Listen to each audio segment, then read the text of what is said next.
პირველ რიგში მინდა მოგილოცოთ წარმატებული ვიზიტი ამერიკის შეერთებულ შტატებში, საკმაოდ დატვირთული იყო, ალბათ ემოციურადაც, შინაარსობრივადაც, 30-ზე მეტი შეხვედრა ჰქონდათ.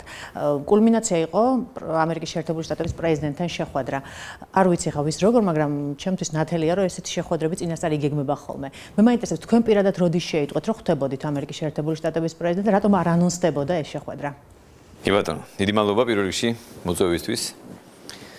მე მინდა გითხრათ, რომ ამერიკის ვიზიტი იყოს მართლაც უპრეცედენტო წარმატებული, მე ვიტყოდი ასე. მე ძალიან მოყოფილი ვარ და არა მხოლოდ მე, არამედ ზოგადად ჩვენი გუნდი და ვფიქრობ, რომ ეს ვიზიტი იყო კიდევ ერთი დასტურება იმისა, რომ ამერიკის მთავრობა და ზოგადად მთელი ამერიკის პოლიტიკური ასე ვთქვათ ელიტა და ზოგადად ადმინისტრაცია ხარს უჭერს საქართველოს ხელისუფლებას და ზოგადად საქართველოს, ჩვენს ქვეყანას. რაც შეეხება თქვენ შეკითხვას თუ ვიცოდით თუ არა, რომ იგეგმებოდა პრეზიდენტთან შეხვედრა, ბუნებრივია, რა თქმა უნდა, ვიცოდი. ასეთ შეხვედრა, რა თქმა უნდა, ასე სპონტანურად არ ხდება. მაგრამ ჩვენ არ გვსურდა წინასწარ საუბარი, ვინაიდან იყო ასეთი დეტალების დაზუსტება მიმდინარეობდა. და ჩვენ გადავწყვეტ, რომ არ იყო საჭირო წინასწარ დეტალების ასე ვთქვათ გამჟღავნება. ჩვენ ვიცით ოფიციალური ინფორმაცია თქვენი განცხადებები, რომელიც ამ შეხვედრის შემდეგ გააკეთეთ, მაგრამ არ ვიცით რეალურად რა ხდებოდა შიგნით ამ შეხვედრაზე. აი, გაიღო კარი და შემოვიდა ამერიკის შეერთებული შტატების პრეზიდენტი. რა მოხდა შემდეგ? მე მინდა გითხრათ, რომ მე შევეცდები აღწერო იქ არსებული გარემო და სიტუაცია. მე მინდა გითხრათ, რომ გადაჭარბების გარეშე ეს იყო აბსოლუტურად მეგობრული და ძალიან თბილი გარემო. დიდი კომფორტი იყო ჩემთვის საუბარი პრეზიდენტთან, ვიცე-პრეზიდენტთან. იყო ძალიან უშუალო, ძალიან გახსნილი საუბარი, ძალიან მეგობრული. იქ ხუმრობით და ასე შემდეგ და ძალიან ასე ვთქვათ, ძალიან უშუალო და ძალიან მეგობრული შეხვედრა იყო. და მეგობრული საუბარი გამოვიდა საბოლოო ჯამში. ჩემთვის იყო მართლაც დიდი პატივი, რომ ეს შეხვედრა შედგა და ასეთი წარმატებული შეხვედრა შედგა. ჩვენ გქონდა დაახლოებით 1 საათიანი საუბარი. ჩვენ მივიხილეთ მთელი რიგი საკითხები. ჩვენ შევეხეთ საქართველოს ახალი ხელისუფლების მიერ მიღწეულ შედეგებს. მთლიანობაში ჩვენ მივიხილეთ გარდა იმისა, რომ მივიხილეთ აღნიშნული ესე იგი საკითხები, მე გულისხმობ პოლიტიკურ საკითხებს, სიტუაცია ზოგადად ქვეყანაში, ასევე რეგიონში მიმდინარე სიტუაცია, მე გულისხმობ უკრაინის კრიზისს. მივიხილეთ მე აქვე მინდა საგულისხმო ის ფაქტი, რომ თავად პრეზიდენტმა ობამამ წამოწია ეს საკითხი და მან ასე ვთქვათ თქვა აღნიშნა, რომ აუცილებელია ქვეყნებს შორის ეკონომიკური ურთიერთობების გაღრმავება. აუცილებელია ჩვენ შორის სავაჭრო ურთიერთობების გაღრმავება და ინტენსიფიკაცია. ის ნდობა, რაც ქართულ და ამერიკელ ხალხს შორის არსებობს, ამ ნდობის რაციონალურად გონივრად გამოყენებაზე საუბარი. ჩვენ გქონდა საუბარი დიალოგის გაღრმავებაზე და ზოგადად მინდა გითხრათ, რომ განწყობა არის აბსოლუტურად პოზიტიური. ჩვენი ხელისუფლების და ჩვენი ქვეყნის მიმართ. ზოგადად ვიცოდით, რომ ამერიკა ყოველთვის მხარს უჭერდა ქვეყნის სუვერენიტეტს, ტერიტორიულ მთლიანობას, მის დემოკრატიულ განვითარებას, მაგრამ ახლა მე ვიგრძნი უპრეცედენტოდ პოზიტიური განწყობა ჩვენს მიმართ. მე ასევე მინდა გითხრათ, რომ ასევე გადაჭარბების გარეშე შემინდა გიდასტუროთ, რომ თვითონ ბატონი პრეზიდენტი ობამა, ვიცე-პრეზიდენტი, ზოგადად მთელი ადმინისტრაცია ამერიკის და ხელისუფლება, ასევე კონგრესმენები, სენატორები ერთ მნიშვნელოვნად აღნიშნავენ საქართველოს ახალი ხელისუფლების მიერ მიღწეულ წარმატებებს. გასული წელი იყო უაღრესად მნიშვნელოვანი ჩვენი დემოკრატიის განმტკიცების კუთხით. აი წარმატებებში რას გულისხმობენ? აი კონკრეტულად რომელ кейსს პირველი აქცევენ ყურადღებას? პირველი ის რომ მოხდა ესე იგი უპრეცედენტოდ მშვიდ ვითარებაში საპრეზიდენტო არჩევნების ჩატარება, რითაც დასრულდა ხელისუფლების გადაცემის მშვიდობიანი გადაცემის პროცესი, თუმცა ვიტყოდი რომ საკმაოდ რთული პროცესი. ისინი აღნიშნავენ ასევე იმას, რომ საპარლამენტო არჩევნების შემდეგ ახალი ხელისუფლება იყო და არის ძალიან კონსტრუქციული და სწორედ აღნიშნავენ ჩვენს დამსახურებას, რომ ჩვენ ეს კოჰაბიტაციის პროცესი მართეთ წარმატებულად. და ამაში ისინი აღნიშნავენ ყოფილი პრემიერის ბატონ ბიძინას დამსახურებას და ასევე მე მინდა გითხრათ, რომ მის წასვლას პოლიტიკიდან ასევე უპრეცედენტოდ აღნიშნავენ. მე მოვისმინე რამდენიმე ძალიან, ასე ვთქვათ, მაღალი დონის პოლიტიკოსების შეფასება, რომ ეს იყო მართლაც უპრეცედენტო დემოკრატიული სამყაროსთვის. ასეთი რამ ყველაზე განვითარებულ დემოკრატიებში აღარ ხდება დღეს თანამედროვე მსოფლიოში. აქედან გამომდინარე, ის დიდი ნახტომი, რასაც ჩვენმა ხელისუფლებამ მიაღწია გასულ წელს და ის რეფორმები, რაც გრძელდება დღეს, არის აბსოლუტურად მხარდაჭერილი ამერიკის შეერთებული შტატების მხრიდან. და პირველ რიგში ეს დაადასტურა ბატონმა პრეზიდენტმა ობამამ, ვიცე-პრეზიდენტმა, სახელმწიფო მდივანმა კერიმ, რომელთანაც ასევე ძალიან თბილი და ძალიან მეგობრული და ძალიან გახსნილი საუბარი ჰქონდა.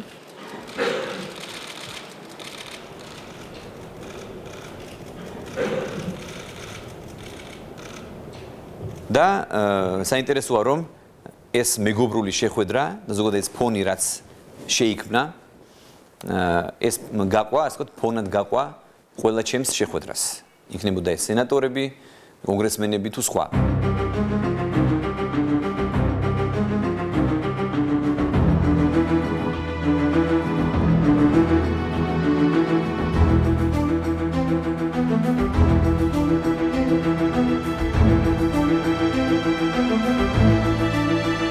რამდენჯერ მიახსენეთ სიტყვა რეფორმა. კონკრეტულად რომელ რეფორმებზე არის საუბარი? დიახ.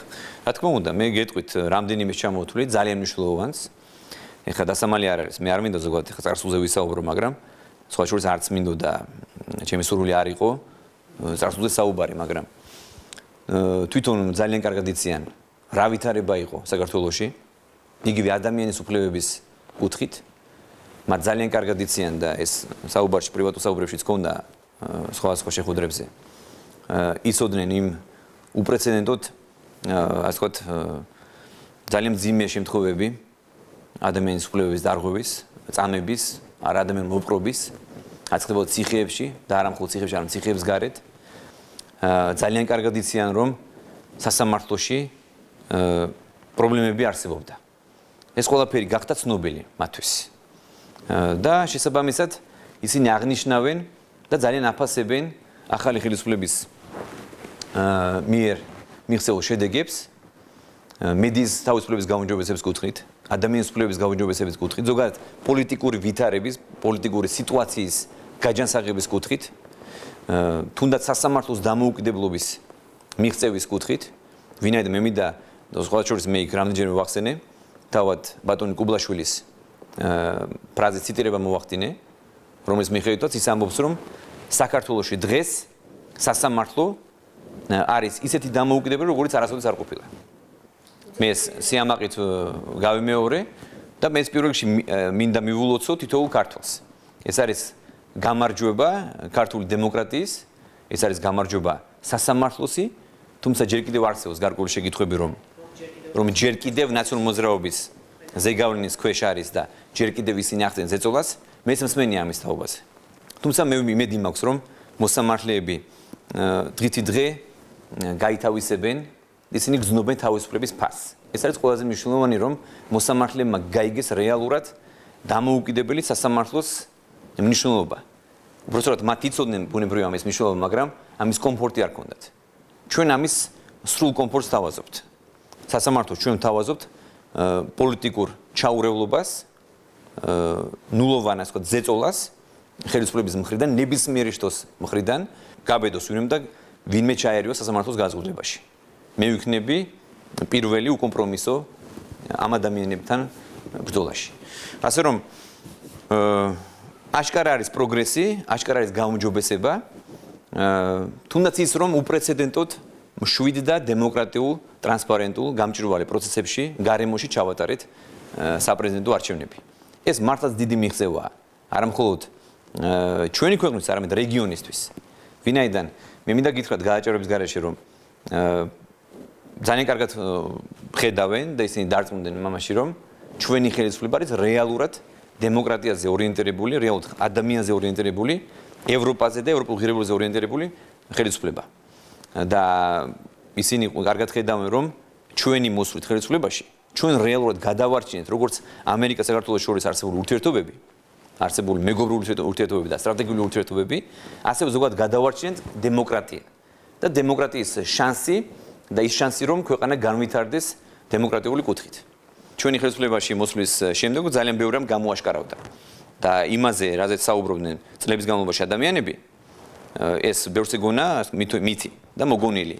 მაგრამ დადასტურდა და რასთავარია მტკიცებულებები დადასტურდა და ჩვენ ვიხილეთ არა მხოლოდ ვიდეო, არამედ სხვა მასალები, რითაც აშკარად დადასტურდა დანაშაულებრივი უმძიმესი დანაშაულებები და ეს იყო სისტემური დანაშაულებები, რაც ხდებოდა წლების განმავლობაში საქართველოში. ადამიანის წამებების სხვა უკანონო მოსმენები იქნება ეს, თუ იქნება ეს მედია თავისუფლება, იქნება ეს ბიზნესის დატერორება, იქნება ეს ადამიანის უბრალოდ თავისუფლების და უფლებების წართმევის ფაქტები თუ სხვა, ეს ყველაფერი დასრულდა ჩვენი ხელისუფლებაში მოსვლის შემდეგ.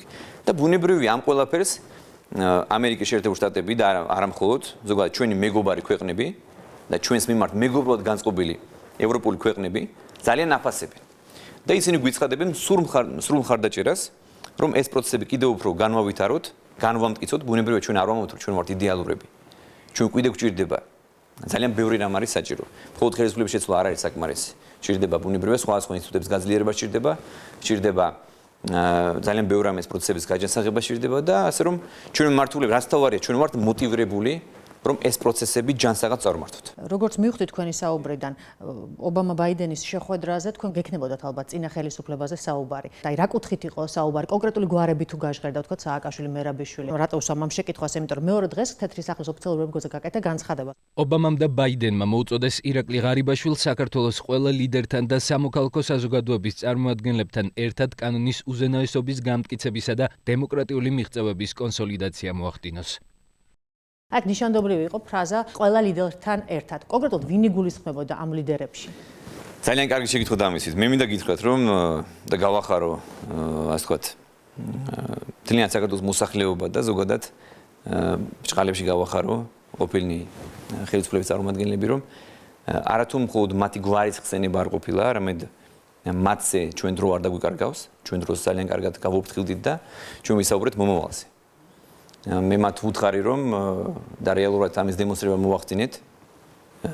მე ჩემი ხედვა წარუდგინე, ჩემი მთავრობის, ჩვენი ქვეყნის, ჩვენი ხელისუფლების ხედვა წარუდგინე, ქვეყნის მომავალ მოწყობაზე, განვითარებაზე, ვისაუბრეთ ბევრი მომავალზე და მომავალ გეგმებზე, ვისაუბრეთ იმაზე, რომ ყველაზე მთავარი გამოწვევა ჩემთვის პირად არის ქვეყნის ეკონომიკა, რომელიც იყო და არის დანგრეული რეალურად. ეს გადაჭარბების გარეშე შეგვიძლია ვთქვათ და ამის უამრავი დამტკიცებულება მაქვს და შემიძლია დაგისაბუთოთ ნებისმიერს. რაც შეეხება ასე რომ არავითარი გვარების ხსენება არ ყოფილა.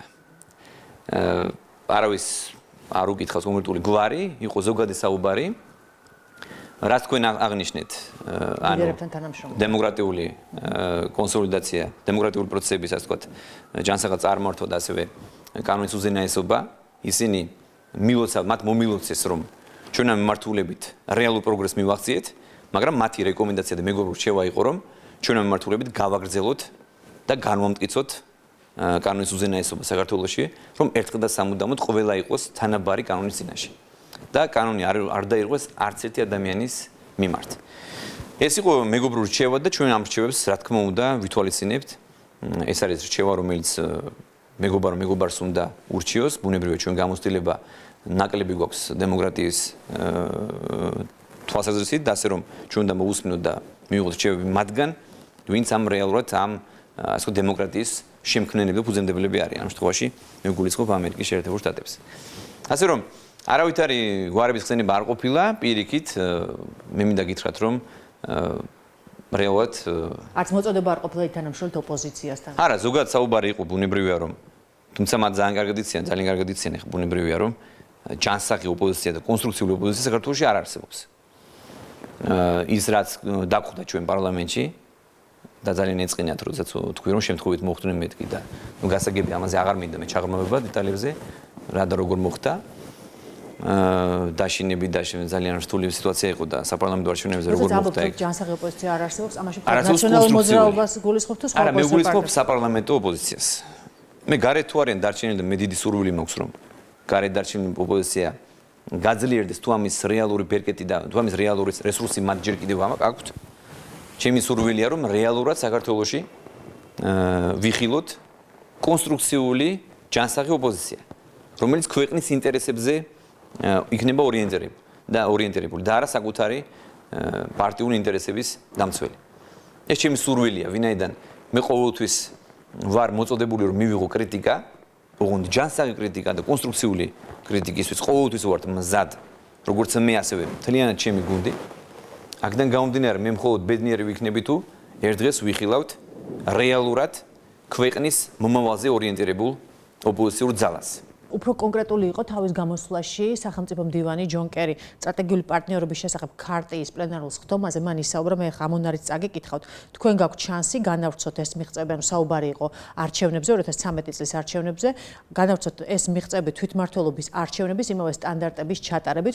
ვფიქრობ, ყველასათვის ცნობილია, რომ დემოკრატები სარგებელს იღებენ ძლიერი პოლიტიკური ოპოზიციიდან. ამიტომ ჩვენ ყველა მხარეს მოუწოდებთ კონსტრუქციული თანამშრომლობისკენ, რათა საქართველოში გაძლიერდეს დიალოგი და დებატები. ჩვენ თითოეულ ქართველს მოუწოდებთ გაერთიანდნენ მომავლისთვის და წარსული წარსულში დატოვონ.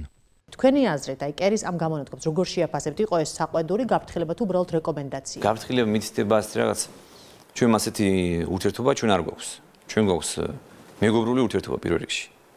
ყველა ის რჩევა და რეკომენდაცია, რაც მოდის ამერიკის ხელისუფლებისგან, ეს არის მხოლოდ მეგობრობაზე დაფუძნებული. და მათ სურვილზე რომ ჩვენ კიდევ უფრო უკეთესი ვიყოთ და კიდევ უფრო უკეთესი დემოკრატია გავხადოთ ქვეყანაში. ისინი ხედავენ რომ პრობლემები ჯერ კიდევ არსებობს.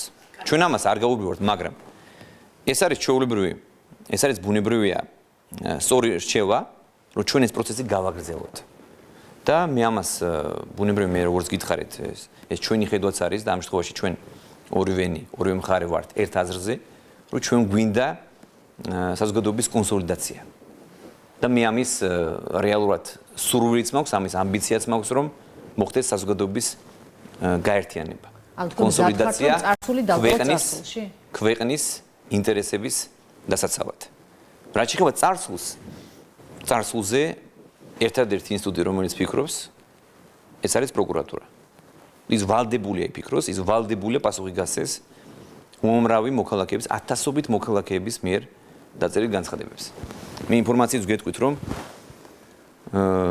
რამდენიმე 1000 საჩივარზე არის ასული და ბუნებრივია, როდესაც წინა ხელისუფლება 300,000 ადამიანს მოქალაქეს ასამართლებდა, აქედან ძალიან ბევრი უსამართლოდ იყო გასამართლებული, ათასობით ფაქტი არსებობს ქონებების მიტაცების, ათასობით ფაქტი არსებობს ადამიანის უფლებების უხეში დარღვევის, შელახვის, ათასობით და ასობით სამწუხაროდ ფაქტი არსებობს, როგორ ხდებოდა ადამიანების გატაცება, მკვლელობების ფაქტები, ჩვენ გამოვიძიეთ და ძალიან ბევრი მძიმე დანაშაულებები. ამ მძიმე დანაშაულებს ბუნებრივად სჭირდება გამოძიება და სჭირდება შეფასება. ამას პროკურატურა აკეთებს, ჩვენ უკვე ეს პროცესი დავიწყეთ მას შემდეგ, რაც ჩვენ მოვედით ხელისუფლებაში. პირველი სამართლიანობა, რომელიც ჩვენ აღვადგინეთ, იყო ის უპრეცედენტო ამნისტიის აქტი, რომელიც ჩვენმა ხელისუფლებამ მიიღო და ციხეებიდან გამოუშვით რეალურად ადამიანები გადავარჩინეთ სიცოცხლეს, რომ არ მოსულიყო ბატონი ბიძინა ივანიშვილი, მე მინდა შევახსენო ადამიანებს და ყველას, რომ ძალიან მძიმედ დასრულდებოდა პროცესები.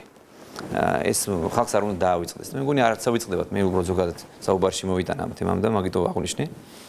ჩვენ რაც გავაკეთეთ ის მოხდა, რომ მოხდა, ასე ვთქვათ,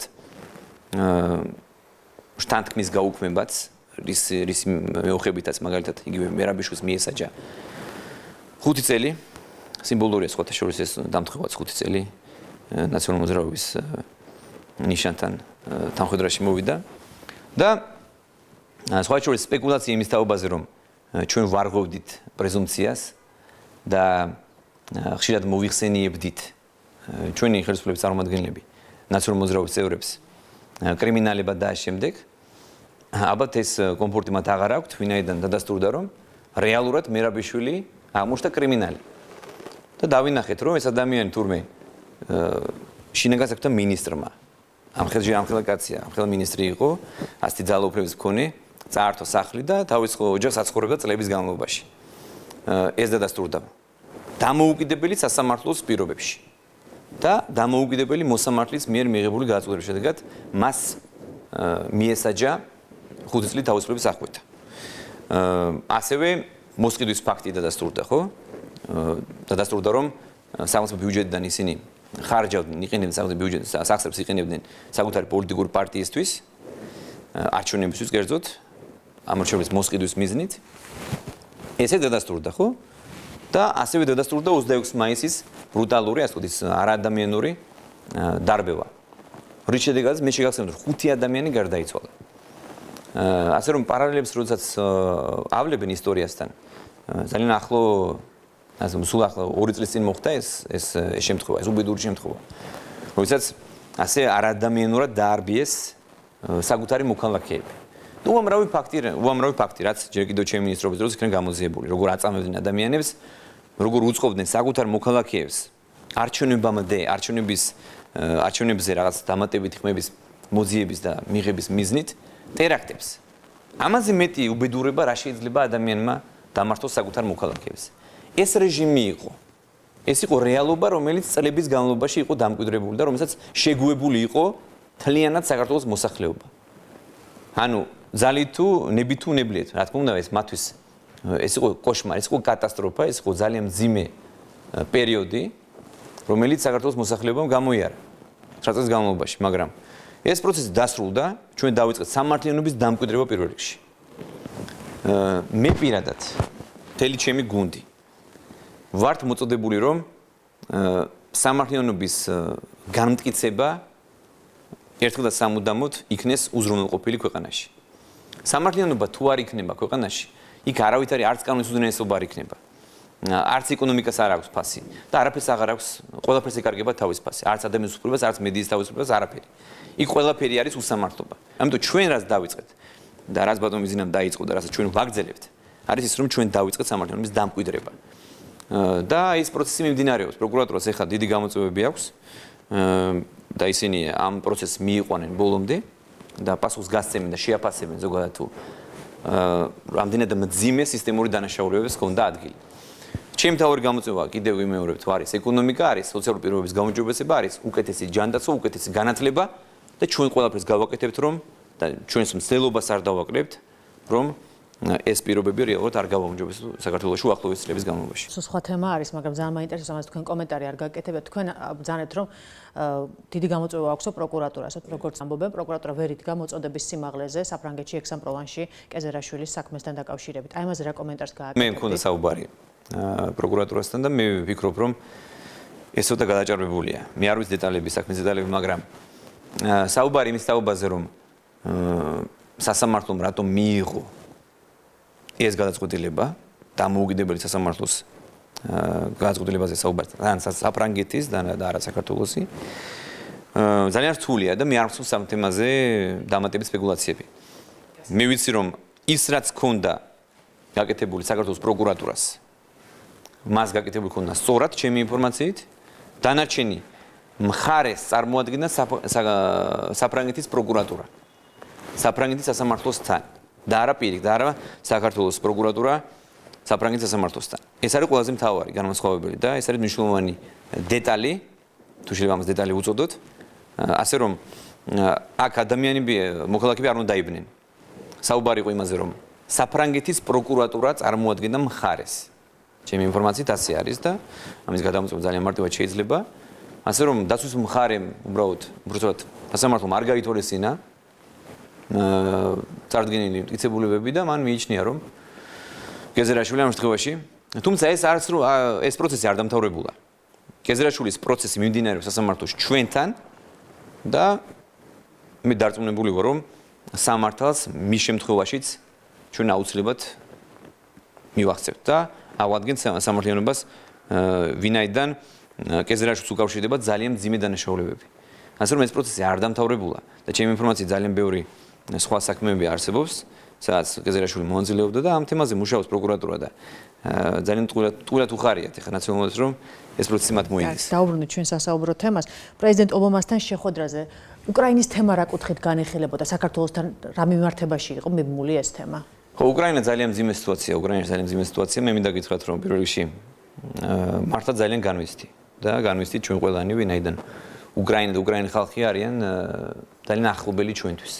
საქართველოს ჩვენ გვაქვს ძალიან ხანგრძლივი ისტორია უკრაინასთან ურთიერთობის და ბუნებრივია მე პირადად ძალიან განვიცდი და ძალიან მეწოდება უკრაინელი ხალხი პირველ რიგში უკრაინელი ხალხი მეწოდება ვინაიდან ის პროცესები რაც განვითარდა უკრაინაში მე ფიქრობ რომ ძალიან მძიმე შედეგის მომტანი იქნება ზოგადად უკრაინელი ხალხისთვის მათი მომავლისთვის და ქვეყანას რეალურად ეს უკან დაწევს გარკვეული პერიოდის შემდეგ და გარკვეული ხნით და მე იმედი მაქვს რომ ძალიან მინდა რომ ეს კრიზისი მალე დასრულდეს ქვეყანაში უკრაინაში ძალიან მნიშვნელოვანია რომ საერთაშორისო თანამეგობრობა და ევროპელი ქვეყნები და ამერიკა აქტიურად არიან ჩართული უკრაინის კრიზისის მოგვარების საქმეში თუმცა სიტუაცია ძალიან სწრაფად ვითარდება ჩვენ ეს საკითხი განვიხილეთ მე ჩემეული ხედვა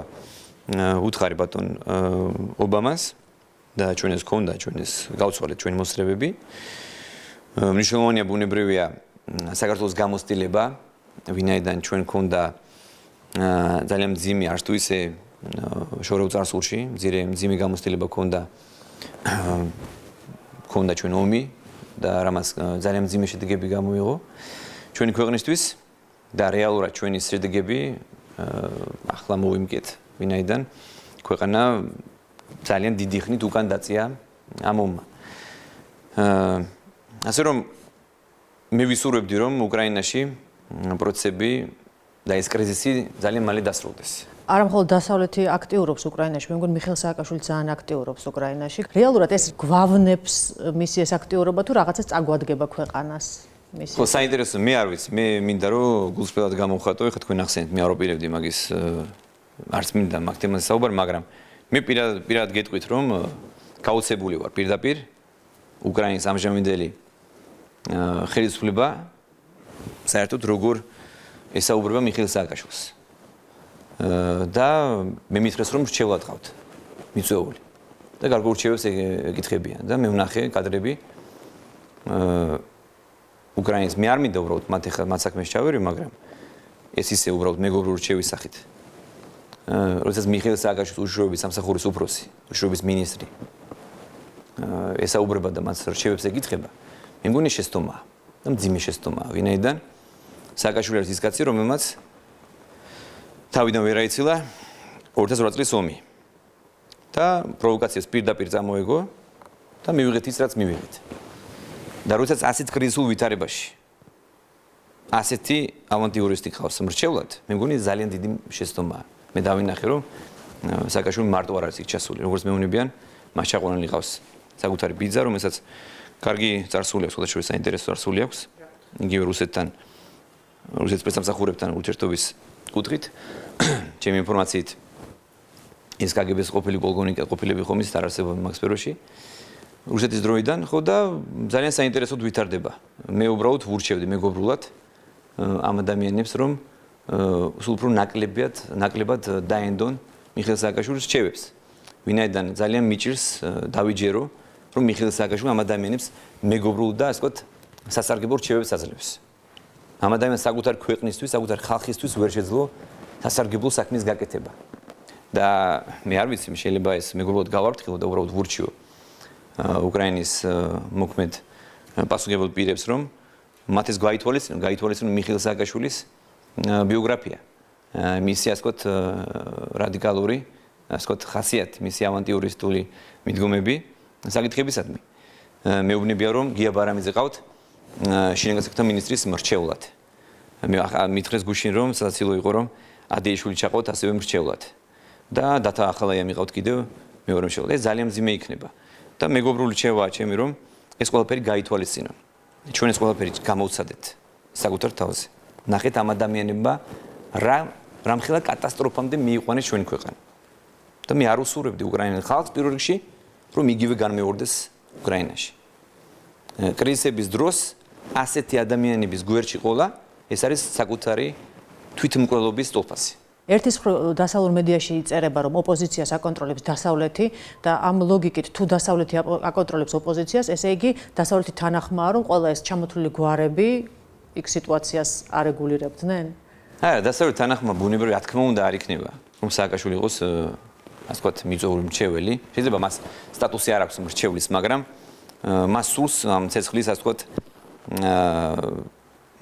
ცენტრში და ეპიცენტრში იყოს და იქ ყველა პროცესები მართოს და გამოჩნდეს, ვინაიდან მას ერთადერთი ის იკვებება აღნიშნული პროვოკაციებით. სააკაშვილი ცუდად არის იქ, სადაც სიტუაცია არის მშვიდი და სტაბილური. ეს მისი ხასიათიდან კარგად იკვეთება, რომ ადამიანს არ სურს სტაბილურობა. ეს ასეთი პიროვნებაა. ეს დაამტკიცა არაერთგზის. და ის იკვებება პროვოკაციებით, კრიზისებით და რადიკალიზმით. და ასეთი რადიკალების მრჩევლებად მიყვანა, მიწვევა არის კატასტროფული ასე ვთქვათ შედეგის მომტანი, ჩემი აზრით.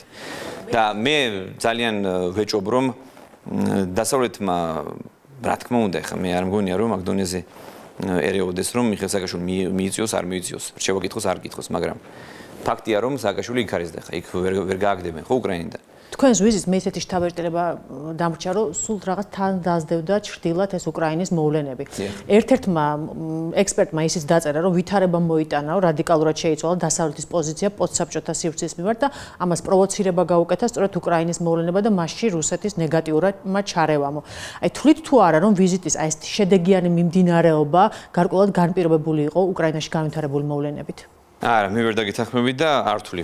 პირიქით, მიმაჩნია, რომ იმ ყველაფრის, იმ დამსახურებების თუ შეიძლება ასე დავარქვათ. ზედმეტი თავდაბლობის გარეშე რო ვთქვათ.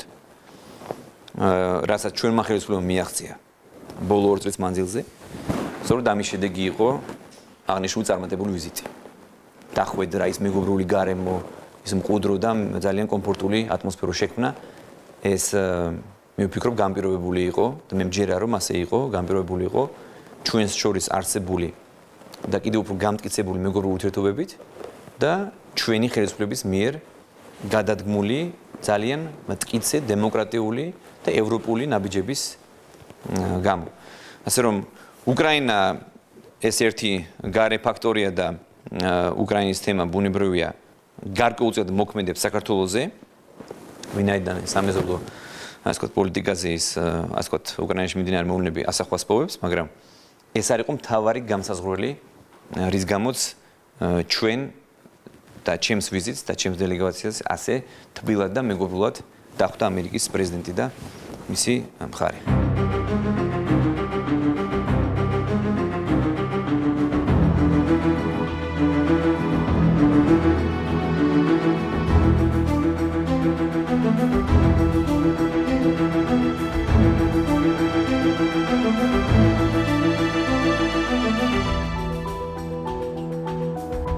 თქვენი ვიზიტის მსვლელობის დროს გამოითქვა არაერთი მოსაზრება ეჭვი იმის შესახებ, რომ ასოცირების ხელშეკრულების ხელმოწერის მოახლოებასთან ერთად რუსეთმა შეიძლება განახორციელოს ზეწოლა საქართველოს. მე მაინტერესებს, რა ბერკეტები აქვს რუსეთს და ამერიკის შეერთებული შტატები ასეთი ზეწოლის შემთხვევაში რა დახმარებას გვპირდება? იმიტომ რომ ვისარგებლო შემთხვევით და ყველას მოუწოდო.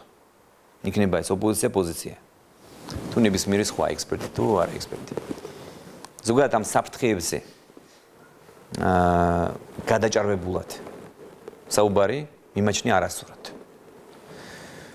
ვფიქრობ, რომ უნდა მოხდეს და ჩვენ გვაქვს კონკრეტულად იდენტიფიცირებული თითოეული საფრთხე. აქ სხვა საფრთხეებზე საუბარი, ხო, თეორიული საფრთხე. შეიძლება ეს საფრთხე რეალიზებული არ იყოს არასოდეს. მაგრამ ჩვენ საუბარი გვაქვს რეალურ, პოტენციურად რეალურ თეორიულ საფრთხეებზეც. ხო? მაგრამ თითოეული საფრთხე ჩვენ გვაქვს ასე ვთქვათ გაცნობიერებული.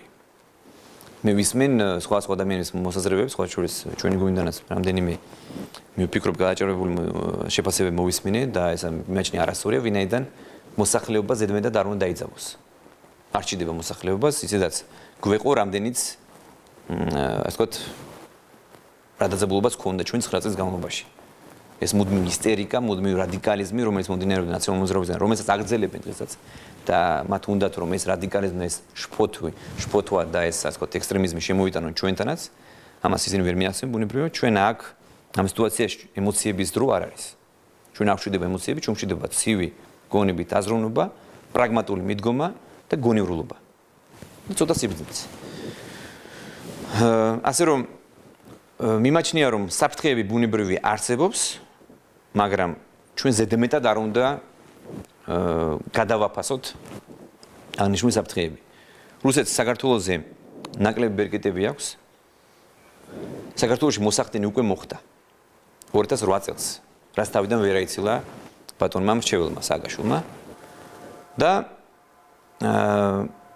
ამის შედეგად ჩვენ ძიმე მემკვიდრეობა გვერგო, ჩვენ გვაქვს აღიარებული რუსეთის მხრიდან აღიარებული აფხაზეთი და სამხრეთ ოსეთი, რომელიც მიმაჩნია რომ რუსეთისთვის და მისი ხელისუფლებისთვის არის ასე ვთქვათ დიდი სიმძიმე, მძიმე ტვირთი და მისი საერთაშორისო იმიჯის გამსაზღვრელი და მას უბრალოდ არ ჭირდება ეს, არ ჭირდებოდა ალბათ. მაგრამ სამწუხარო რეალობა ეს არის, დღეს ეს გვაქვს, ეს რეალობაა და თავარი უთანხმოება კონფლიქტი რის გამოც გვაქვს, ეს არის ჩვენი ტერიტორიული მთლიანობა, რომელსაც ძალიან პრინციპულად ვიცავთ და დავიცავთ ყოველთვის. და ყოველთვის პრინციპულად ვაფიქსირებთ ჩვენს პოზიციას, რომ ამ საკითხში ჩვენ უნდა შევთანხმდეთ. რაც შეეხება მე ვთქვი რომ ესე იგი მოსახდენი მოხდა 2008 წელს 20%, ანუ აფხაზეთი ოსეთი რეალურად არის ოკუპირებული და რეალური ასე პოზიტიური დინამიური განვითარება არ იგრძნობა. საქართველოს ნაკლებად არის დამოკიდებული რუსეთზე, მიუხედავად იმისა, რომ რუსეთმა გახსნა საკუთარი ბაზარი და საქართველოს შეძლო იგივე ექსპორტის გასამაგება რუსეთის ბაზარზე, საკუთარი პროდუქციის გაყიდვა, ღვინის, მინერალური წყლის, სხვა პროდუქტების. რომც მოხდეს ემბარგოს და თუმცა მიმაჩნია რომ ემბარგოს აღარ დაადებს რუსეთი, იმიტომ რომ მას არ ჭირდება. და მიმაჩნია რომ საქართველოს და ზოგადად მიმაჩნია ამ ეტაპზე რუსეთის მხრიდან ხელახლა ემბარგოს დადება ასე ვთქვათ უმიზეზოდ, მე მგონი ძალიან არარეალური იქნება. ეს რომც მოხდეს თეორიულად რომ იმჟელოთ, თქვენთანაც რომ იმჟელოთ, ამას არ ექნება იგივე ისეთივე ნეგატიური ეფექტი, როგორც ქონდა 2006 წელს, მაშინ როცა საქართველოს ბაზარი ძალიან დამოკიდებული რუსეთის ბაზარზე, მაშინ ჩვენ მოვახდინეთ დივერსიფიცირება და ჩვენ სხვა ბაზრები ავიცეთ. იგივე ევროპის ბაზარზე ჩვენ ექსპორტი გავზარდეთ გასულ წელს 65%-ით. ეს უპრეცედენტოდ რეკორდული მაჩვენებელი. ანუ ჩვენ ამ მიმართულებით ვაგრძელებთ მუშაობას სხვა ბაზრების ავტოცების კუთხით. თუმცა მიუხედავად იმისა, რომ ჩვენს ხელისუფლებას 2012 წლის აპრილის უკაცრავად საპარლამენტო არჩევნების დღიდან მოყოლებული არც ერთხელ მე ხაზგასმით და პასუხისმგებლობით მინდა თქვა, რომ არც ერთხელ არ მიგვიცია არავითარი საბაბი რუსეთისთვის, რომ დაედანაშეულებინა საქართველოს რაიმე პროვოკაციული ქმედებაში. იმიტომ ხომ არ ძალიან შერბილებული ქონდათ. არა, შერბილებული არა, შერბილებას უნდა არ ქონდეთ. მოდით ყველაფერს თავის სახელი დავარქოთ. ჩვენ გვაქვს კონსტრუქციული და გონივრული პოლიტიკა. თქვენ შეხედეთ რა ხდებოდა გასული წლების განმავლობაში და რა შედეგი გამოიღო ნაკლებად უკაცრავად და ასე თქმა ხისტმა პოლიტიკა. მე დავარქმევდი ასე ვთქვათ რადიკალურმა პოლიტიკამ სააკაშვილის ხელისუფლების. მივიღეთ ომი. ხო? იყო პროვოკაციები, ამის თავიდანაცილება სამწუხაროდ ვერ შეძლო სააკაშვილმა და შედეგად მივიღეთ ის რაც უკვე მივიღეთ და ძალიან კარგად ვიცით. ასე რომ ჩვენი თავარი ასე ვთქვათ მე ვიტყოდი უპირატესობა, მე ამას დავარქმევ უპირატესობას, არის ის რომ ჩვენ ყოველთვის მკაფიოდ დავაფიქსირეთ და ყველგან დავამტკიცეთ, რომ რუსეთთან მიმართებაში ჩვენ შევცვალეთ აბსოლუტურად შევცვალეთ პოლიტიკა. და ჩვენ გვაქვს დაბალანსებული, თუმცა პრინციპული, მაგრამ კონსტრუქციული პოლიტიკა. რაც მე მინდა დაგიდასტუროთ, რომ პირადად ამერიკის პრეზიდენტის მხრიდან ამერიკის ადმინისტრაციის მხრიდან არის მოწონებული, ისინი პირიქით მათი რჩევა იყო, რომ კონსტრუქციული დიალოგი უნდა გავაგრძელოთ რუსეთთან. პირველი რჩევა, რაც ჩვენ ამერიკიდან და ჩვენი მეგობარი ქვეყნებიდან, იგივე ევროპული სახელმწიფოებისგან მივიღეთ, ეს რეალობა იყო აბსოლუტურად და იყო ეს გონივრული და ეს იყო ბრძნული სწორი რჩევა, იყო ის, რომ ჩვენ რუსეთთან მოგვეხდინა ნორმალიზება ურთიერთობების. არავის არ სურს დამერწმუნეთ რუსეთთან დაძაბული ურთიერთობის ჩამოყალიბება. შესაბამისად, ჩვენს ინტერესებში უნდა იყოს, რომ რუსეთთან მქონდეს დალაგებული ნორმალური ურთიერთობა. მაგრამ რა თქმა უნდა, მე ხას უსვამ, რომ ჩვენ ეს არ ნიშნავს, ეს არ მოდის წინამდებობაში ჩვენს პრინციპულ პოზიციასთან, რომ ჩვენთვის ყველაზე მტკივნეული არის ოკუპირებული ტერიტორიები, ჩვენ ამას ყოველთვის ვახსენებთ რუსეთს და ჩვენ მართულებით, ჩვენ ვეუბნებით, რომ ჩვენ ამ მიმართულებით უნდა მოვახდინოთ პროგრესი. და აქვე მე მინდა ასევე ხაზგასმით დავაფიქსირო, რომ ესაც არ მოდის ჩვენი ევროპული არჩევანი, ჩვენი ქვეყნის, ჩვენი ხალხის ევროპული არჩევანი, ასევე არ მოდის წინააღმდეგობაში ჩვენს მიერ წარმოებულ კონსტრუქციულ პოლიტიკასთან. რატომ? იმიტომ რომ საქართველო არ შეიძლება იყოს მტერი რუსეთის. ჩვენ არ ვართ რუსეთის მტერი. და ჩვენ არ ვაძლევთ რუსეთს არავითარ საბაბს, რომ საქართველო დაადანაშაულოს რაიმე პროვოკაციულ ქმედებაში. პირიქით, სამწუხაროდ არადეკვატური იყო და შეუთავსებადი იყო ჩვენს მიერ წარმოებულ პოლიტიკასთან რუსეთის მხრიდან განხორციელებული პროვოკაციული ქმედებები. იგივე საოკუპაციო ხასთან მიმდებარე სოფლებში. მე გულისხმობ მავთუხლართების ინსტალაციას. გასულ წელს ინტენსიფიკაცია მოახდინეს ამის და ინტენსიურად დაამონტაჟეს 50 კილომეტრი, რომელიც სოჭის ოლიმპიადის შემდეგ კვლავაც განაახლეს. აი ეს არ მოდის თანხმედრაში ჩვენს მიერ წარმოებულ კონსტრუქციულ პოლიტიკასთან. საქართველო არ არის რუსეთის მტერი და საქართველო რუსეთს არასოდეს და ჩვენი ხელისუფლება არასოდეს არ მისცემს იმის საბაბს, რომ საქართველო დაადანაშაულონ რაიმე პროვოკაციებში. ამის მიხედვით რუსეთი რჩება ჩვენ მტრად, აი ფორმულირება რა არის რუსეთი, ვინ არის? ფორმულირება არის ის, რომ ჩვენი პარტნიორი არ არის, მოდი ვთქვათ რეალობა. მოდი ვთქვათ რეალობა. ვინ არის რუსეთი? რუსეთთან მქონდა ჩვენ ომი 2008 წელს, რის შედეგადაც მივიღეთ აღიარებული, მათი მხრიდან აღიარებული ოკუპირებული ტერიტორიები, აფხაზეთი და სამხრეთ ოსეთი. ეს არის რეალობა. ახლა ჩვენ გსურს რომ ეს რეალობა გარდაქმნათ. და ჩვენ გსურს რომ დავარწმუნოთ რუსეთი და საქართველოს ევროპული არჩევანი არ მოდის წინააღმდეგობაში ჩვენს მიერ წარმოებულ კონსტრუქციულ პოლიტიკასთან. საქართველოს სურს რომ გახდეს და იყოს უკეთესი ქვეყანა. და ჩვენ რა თქმა უნდა მე მაქვს იმის ამბიცია და ჩვენს ხელისუფლებას აქვს იმის ამბიცია რომ საქართველოს გარდაქმნას რეალურად თანამედროვე ევროპულ ცივილიზებული ტიპის სახელმწიფოდ. გისმენდით და ძალიან კონსტრუქციულად საუბრობთ კვლავ რუსეთთან მიმართებაში. თუმცა საკმაოდ მწვავე გამოსვლა ჰქონდათ ატლანტიკურ საბჭოზე. მოვუწოდებ ჩვენს დასავლელ მეგობრებს დახმარებისკენ, რომ გაუძლოთ უცხოურ ზეწოლას, რომელიც ემუქრება საბჭოთა იმპერიის დაშლის შემდეგ თავისუფალი მსოფლიოს მიერ ჩვენს რეგიონში განხორციელებულ მიღწევებს შეცვლითა და უკან დაბრუნებით. დღეს 25 თებერვალია, 93 წლის წინ წითელი არმია შემოიჭრა თბილისში და საქართველოს დემოკრატიული რესპუბლიკის დამოუკიდებელმა სახელმწიფომ არსებობა შეწყვიტა, რამაც 70 წლით უკან დახია ქართველი ხალხის ისტორიული სვლა. სასიცოცხლოდ მნიშვნელოვანია, რომ ამგვარი ისტორიული ტრაგედიები აღარ განმეორდეს 21 საუკუნეში. ეს იყო პრინციპული პოზიციის დაფიქსირება. მე ვთქვი, რომ ჩვენ გვაქვს კონსტრუქციული დიალოგი რუსეთთან და ჩვენ გვინდა ამ კონსტრუქციული დიალოგის გაღრმავება რუსეთთან. და ამას მხარს უჭერს მთელი მსოფლიო. მათ არ სურთ იხილონ ასე ვთქვათ რადიკალური მიდგომა, ისევ ის რადიკალური ექსტრემიზმი და ის გაუგებარი პოლიტიკა და ის ასე ვთქვათ ემოციურობა რაც წლების განმავლობაში ახასიათებდა ქართულ პოლიტიკას. მაგრამ ჩვენი პრინციპული პოზიცია ჩვენს ტერიტორიებთან მიმართებაში არ მოდის და არც არასოდეს არ მოვა წინააღმდეგობაში ჩვენს მიერ წარმოებულ კონსტრუქციულ პოლიტიკასთან. პირიქით, ეს არის შემადგენელი ნაწილი. ჩვენ ვართ კონსტრუქციულები, ჩვენ ამას ვადასტურებთ ჩვენი საქმით და არა მხოლოდ სიტყვით და ლაპარაკით, მაგრამ ამავდროულად ჩვენ მათ ვეუბნებით. ყველას თესოფლიოს, რომ როცა საქმე ეხება ჩვენი ქვეყნის ტერიტორიულ მთლიანობას და მასთან დაკავშირებულ საკითხებს, ჩვენ აქ ვართ ძალიან პრინციპულები. ეს არის ჩვენი ისტორიული მიწა-წყალი.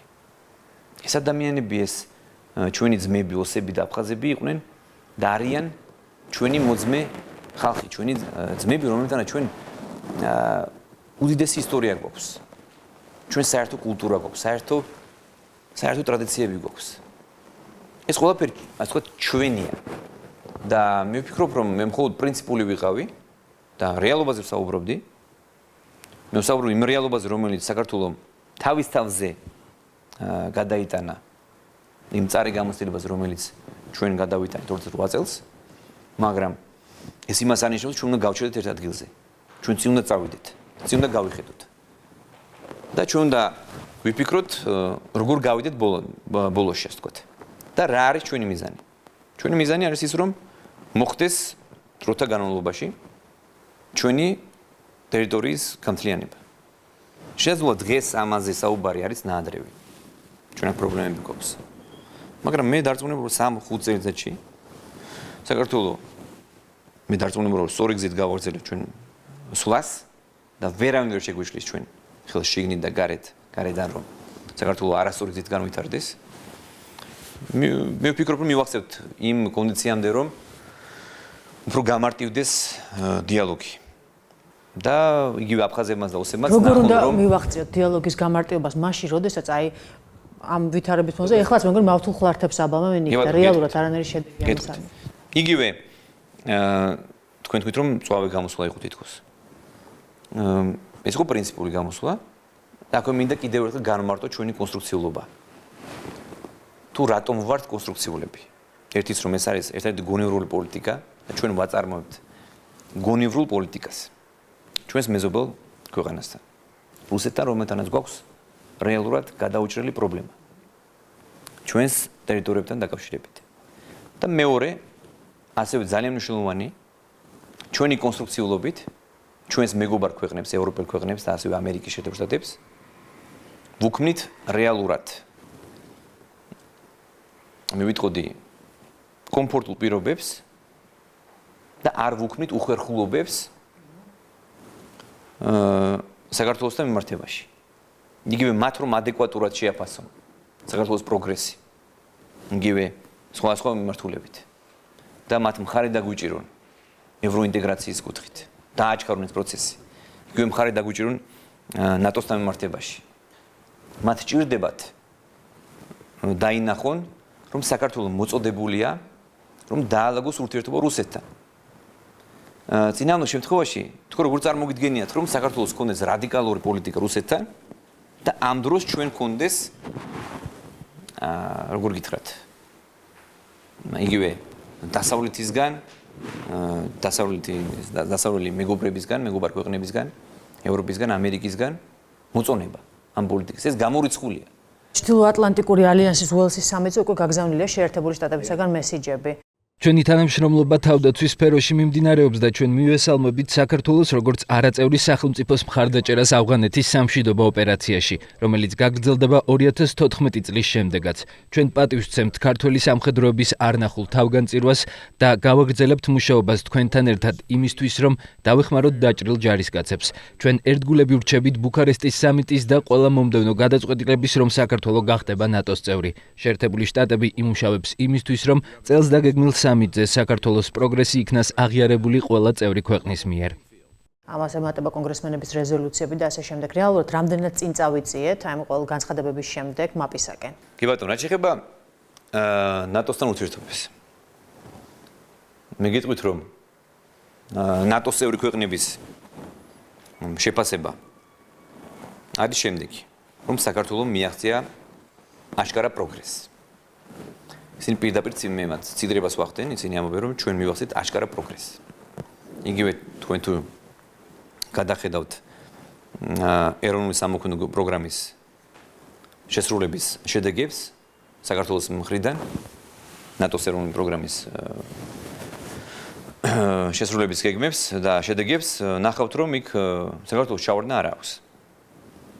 იგივე ის რეკომენდაციები, რაც ჩვენ მივიღეთ ბუქარესტის, უკაცრავად ჩიკაგოში ნატოს წევრი ქვეყნებიდან, რომ ჩვენ უნდა გაგვემართა დემოკრატიული, გამჭვირვალე და თავისუფალი არჩევნების საპარლამენტო საპრეზიდენტო, ჩვენ ეს ტესტები ჩვენს გამოცდები უკვე ჩავაბარეთ და ძალიან წარმატებულად. ანუ ჩვენ ამ მიმართულებით მივდივართ ძალიან პრინციპულად, ძალიან ფოკუსირებულად და გვაქვს აშკარა პროგრესი. თქვენს კითხვაზე რა თქმა უნდა, ჩვენ გვაქვს აშკარა მხარდაჭერა. დადასტურებული მხარდაჭერა ამერიკის და ევროპის ქვეყნების, რომ საქართველო გახდეს ნატოს წევრი ქვეყანა. ეს გაცხადდა ჯერ კიდევ 28 წელს ბუქარესტის სამიტზე, ხო? მაგრამ ეს ბუნებრივი არის, მთელი რიგი ეტაპები უნდა გავიაროთ იქამდე. და ამაშიც ჩვენ მოსახლეობას ტყუილი მოლოდინი არ უნდა შევუქმნათ. იგივე მაპის თემაზე. მაპთან დაკავშირებით გახსოვთ ალბათ, რომ სააკაშვილმა ყველაფერი გააკეთა, რომ ეს მოლოდინი აწია რაღაც ძალიან მაღალ ზღვრამდე და შემდეგ მოხდა ჩვენი ყველას ერთად გაწმილება და იმედგაცრუება. ასე რომ ჩვენ გვაქვს აბსოლუტურად განსხვავებული პოლიტიკა. და მე მგონი ეს ჩვენ მოსახლეობამ დაინახა, რომ ჩვენ ვართ საქმეზე ორიენტირებული. ჩვენ ვაკეთებთ საქმეს და გვირჩევენ, რომ საქმის გაკეთების და რეალური შედეგის შემდეგ გავაკეთოთ შეფასებები. უვიზო რეჟიმს რაც შეეხება ევროკავშირის ქვეყნებთან ერთ-ერთი შუამდგომლობასავით იყო კერის გამოსვლაში. ამ ხრივ რა ვითარება არის? აი ოპტიმისტური გათვლებით, როდის შეიძლება დადგეს ესეთი უვიზო რეჟიმი? ჩვენ ახლა წარმატებით ვასრულებთ პირველ ფაზას, ვიზა ლიბერალიზაციის პირველ ფაზას. გაზაფხულში ჩამოდის ევროკავშირის მონიტორინგის მისია, რომელიც მე დარწმუნებულად ადეკვატურად შეაფასებს ჩვენს მიერ მიღებულ შედეგებს და პირველ ფაზის შედეგებს. და ამის შემდეგ გადავდივართ ჩვენ მეორე ფაზაზე. მეორე ფაზა გულისხმობს, რომ ჩვენ უნდა მოვემზადოთ მომავალი რიგის სამიტისთვის, სადაც ასევე ადეკვატურად იქნება შეფასებული საქართველოს მიერ მიღწეული ასე ვთქვათ შედეგები და ეს მხოლოდ ამ მიმართულებას არ ასე ვთქვათ ამ ვიზის ლიბერალიზაციის გეგმას არ ეხება. აქ ჩვენ მთელი რიგი რეფორმები უნდა განვახორციელოთ. და ამას ჩვენ ვაკეთებთ. ისე რომ არავითარი დაბრკოლება, არავითარი ბარიერი ჩვენ არ გვაქვს. რამდენად ახლო ან შორეული პერსპექტივაა, ისევ არ მინდა კონკრეტული ვადები და კონკრეტული მოლოდინი გავაჩინოს საზოგადოებაში, მაგრამ ეს არც თუ ისე შორეული პერსპექტივაა. მე მგონია შეხვედრა შტეფან ფული იყო ჩამოსული, ევროკომისარი გაფართოების სფეროში და მასთან მქონდა საუბარი, ჩვენ პირდაპირ და ასე ვთქვათ გულახსილი საუბარი მქონდა. ბევრამე ჩვენზეა დამოკიდებული. ბევრამე მათცეც ევროკავშირზეც. რომ მათგანაც მოხდეს ამ პროცესის დაჩქარება. მათგან გვაქვს ჩვენ ასე ვთქვათ დადასტურება იმისა, რომ ისინი მხარს დაუჭერენ საქართველოსთან უვიზო რეჟიმის ამოქმედებას მაქსიმალურად მოკლე ვადებში. ეს შეიძლება მოხდეს 2 წელში, შეიძლება მანამდე, შეიძლება უფრო გვიან. ასე რომ დაახლოებით ორიენტირს გეუბნებით, მაგრამ მანამდე პროცესები უნდა განვითარდეს. საქართველოში და უნდა გავაგრძელოთ ის რეფორმები, რომელიც დავიწყეთ და ბოლომდე მივიყვანოთ. მარიაფანჯიკიძემ ამ ვიზიტის მსვლელობის დროს რამდენიმეჯერ განაცხადა, რომ შეერთებულ შტატებთან სავაჭრო და ეკონომიკური ურთიერთობები ისე არ არის განვითარებული, როგორც თქვა პოლიტიკური ურთიერთობები. აი ამ ხრივ რამე წინსვლა წარმატებები თუ გვაქვს. სავაჭროს პრეზიდენტ ობამამ მითხრა პირდაპირ. აი რაც თქვენ თქვით, მისი სურვილი იყო, მე საუბარში დაასყიში თქვი, რომ მან გამოთქვა პირველმა მე რა თქმა უნდა საუბროში მქონდა ეს ასე ვთქვათ მომზდებული ვიყავი ამ თემისთვის და ვაპირებდი მეც ამ თემის სამოცებას, მაგრამ მან დაიწყო საუბარი, რომ აუცილებელია ორ ქვეყანას შორის ეკონომიკური და სავაჭრო ურთიერთობების გაღრმავება. ეს ბუნებრივია, ამაში იგულისხმება საქართველოს დახმარება. გესმით ალბათ, რომ ჩვენ ახლა ის მიემიტები არ ვართ, რომ საქართველო მნიშვნელოვანია ამერიკისთვისაც, ევროპისთვისაც, თავისი გეოსტრატეგიული მდებარეობით, თავისი გეოგრაფიული მდებარეობით, მაგრამ საქართველოს ეკონომიკა არ არის შესაბამისობაში, ასე ვთქვათ, ხო? და ჩვენ ვერ ვიქნებით კონკურენტუნარიანი და ვერ ვიქნებით, ასე ვთქვათ, მზად ვიყოთ თანასწორი პარტნიორი ეკონომიკაში, ვაჭრობაში და ასე. ამიტომ ეს განცხადება კიდევ ერთხელ მოდის შესაბამისობაში ამერიკის შეერთებული შტატების ხელმძღვანელობის და მისი პრეზიდენტის და ადმინისტრაციის პოლიტიკურ მხარდაჭერასთან საქართველოსთან მიმართებაში. როდესაც ისინი ამბობენ, რომ ჩვენ გვსურს ეკონომიკური და სავაჭრო ურთიერთობების გაღრმავება, ისინი ამით ხაზს უსვამენ, რომ მათ სურთ საქართველოს დახმარება. რაც შეეხება თავისუფალ სავაჭრო ხელშეკრულებას და მე ამაზე გარკვეული სპეკულაციები მოვისმინე ეგრეთ წოდებული ოპოზიციის მხრიდან. მე მქონდა შეხვედრა ამერიკის შეერთებული შტატების სავაჭრო წარმომადგენელთან, რომელიც არის ძალიან საინტერესო ადამიანი და ძალიან გავლენიანი. შეიძლება ის ნიუანსია, შეიძლება ბოლომდე ასე გახსნათ ვერ გითხრათ, იმიტომ რომ იქ პირადული საუბარი იყო, მაგრამ შინაარს გეტყვით, რომ წინა ხელისუფლება ძალიან არაკორექტულად მოიქცა ამერიკის ხელისუფლებასთან. გეზოდ რას გულისხმობ? როდესაც სააკაშვილი იყო ამერიკაში ჩასული 2012 წელს, მან ეს დიალოგი დაიწყო. რომ დიალოგი დაიწყეს. და ისიც მაშინ რომ ამერიკა სურს, კლავაც სურდა და სურს დაეხმარო საქართველოს, ხო? ამ შეხვედრის შემდეგ, უბრალოდ დიალოგის უბრალოდ დაწყების შემდეგ, სააკაშვილი გამოდის და ამბობს. იქ სტატიები შეუკვეთეს, მე რაც გავარკვიე. რომ საქართველო აფორმებს ხელშეკრულებას თავისუფალი ვაჭრობის შესახებ ამერიკასთან. ეს არის სკანდალი. მსგავსი არაკორექტული მოქცევის ფაქტებს ჩვენ მრავალჯერ შევესწარით, ხო? კიდევ ერთი ნათელი დადასტურება. რამდენად სამარცხვინოდ მოიქცა წინა ხელისუფლება და დიდი უხერხულობა შეუქმნა ამერიკულ მხარეს. დანარჩენ მსოფლიოსთან. რამდენად არასერიოზულად წარმოაჩინეს საკუთარი თავი ქართველებმა, წინა ხელისუფლების წარმომადგენლებმა, ხო? ახლა დღეს ვისმენთ, რომ თურმე ჩვენ გავაჩერთ ეს დიალოგი. თურმე მაშინ ყველაფერს მიაღწიეს და ჩვენ შევაჩერთ ეს პროცესი. არ და რეალობა იყო აბსოლუტურად ის, რაც გითხარით. ეს დიალოგი დაიწყო მაშინ, ჩვენ დიალოგი გავაგრძელებთ და ინტენსიფიკაცია მოვახდინეთ რეალურად და ჩვენ დღეს მივახციეთ იმას, რომ თვითონ პრეზიდენტი ობამა მეუბნება მე, რომ ჩვენ უნდა დაგეხმაროთ და ეკონომიკური და სავაჭრო ურთიერთობები გავაღრმავოთ და მოგამზადოთ თქვენ, რომ იქნებ ერთ დღეს მოხდეს ეს. თუმცა ეს არ არის დღეს და ხვალ. ეს არ შეიძლება ასე მოხდეს. თქვენ დამიჯერებთ, მე რო გითხრათ, რომ ხვალ გავხდებით ევროკავშირის წევრი ქვეყანა. მე შევხვდით დღეს სიტყვაზე, გითხრათ, რომ შევხვდით შტეფან ფულეს ან ბაროსოს და ხვალ ვხდებით ევროკავშირის წევრი ქვეყანა. აი დაახოთ ანალოგიური შეფასება გააკეთა სააკაშვილმა. რამდენად არასერიოზული იყო და აი როგორ გითხრათ, ეს არის ის რეალობა, რაც დახვდა ამერიკაში. მაგრამ ჩვენი ეკონომიკის სამინისტრო ახლა აქტიურად არის აქტიურ დიალოგის რეჟიმში, თანამშრომლობის რეჟიმში აგრძელებს მუშაობას თავის იგივე სავაჭრო პალატასთან, სავაჭრო დეპარტამენტთან და ამერიკის სავაჭრო წარმომადგენლის ოფისთან, რათა მოხდეს ამ ასე ვთქვათ ურთიერთობის გაღრმავება და ამ დიალოგის გაღრმავება. და მეტი პერსპექტივები გაჩნდეს, რომ მეტი ინვესტიციები შემოვიდეს ამერიკიდან, მეტი ამერიკული კომპანიები შემოვიდეს საქართველოში და ამით მოხდეს რეალურად საქართველოს როგორც პოლიტიკური, ასე ეკონომიკური მხარდაჭერა.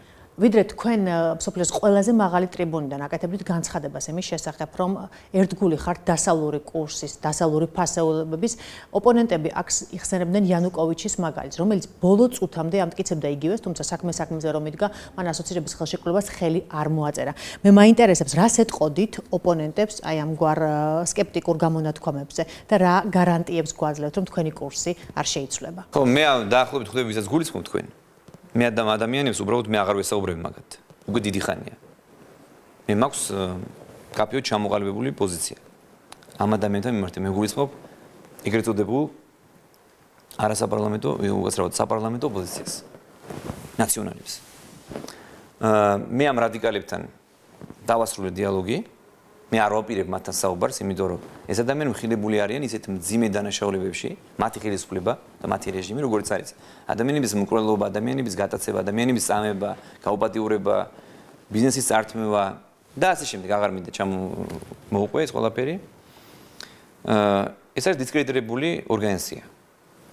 ამიტომ მე მათ არ ვპასუხებ.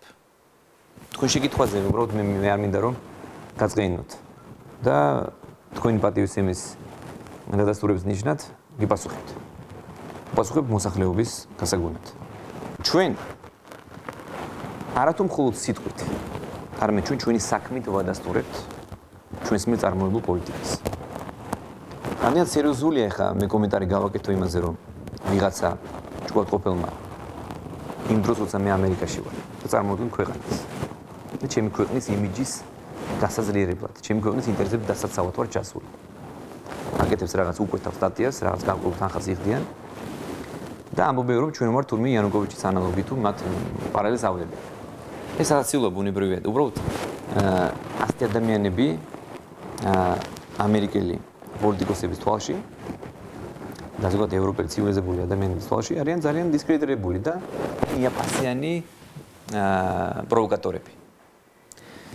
ჩვენი საქმით ვადასტურებთ რომ საქართველოს ხელისუფლება არის მომავალზე ორიენტირებული.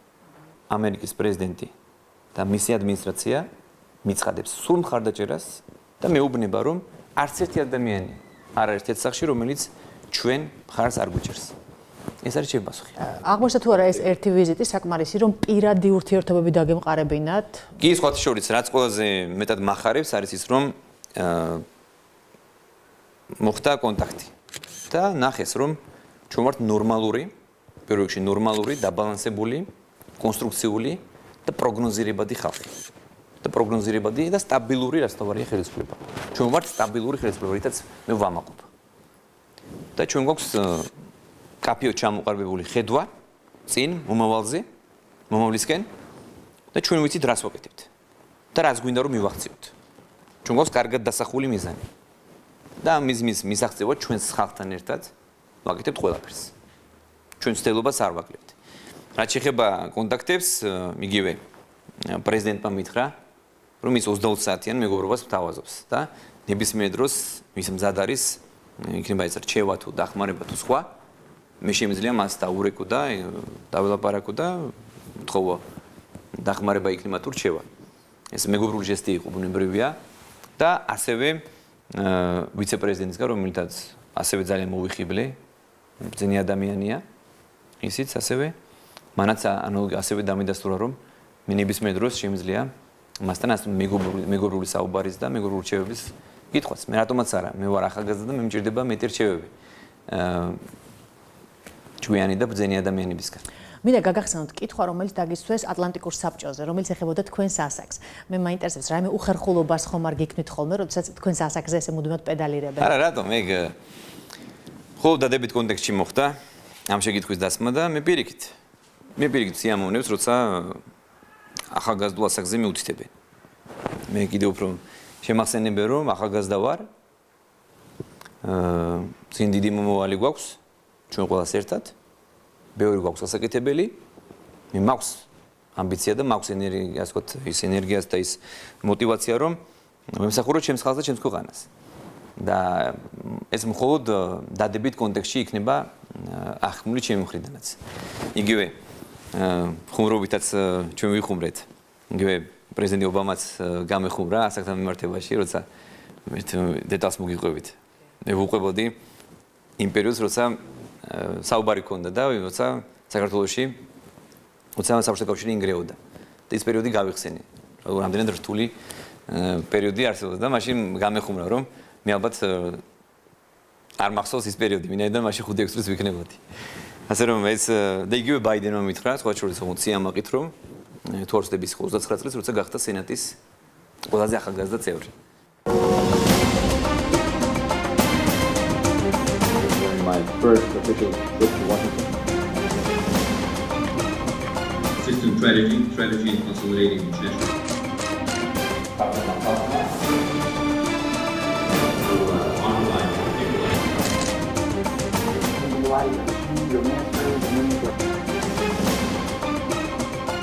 Will be domestic and international business.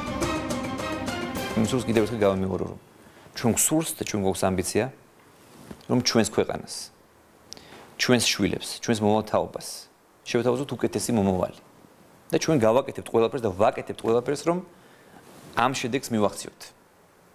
ეს არის ჩვენი ევროპული არჩევანი, ეს არის ჩვენი ხალხის ევროპული არჩევანი და ჩვენ ვართ ეს ჩვენ გვაძლევს უფრო მეტ ენერგიას, უფრო მეტ ძალას, უფრო მეტ სტიმულს, რომ კიდევ უფრო მეტი გავაკეთოთ.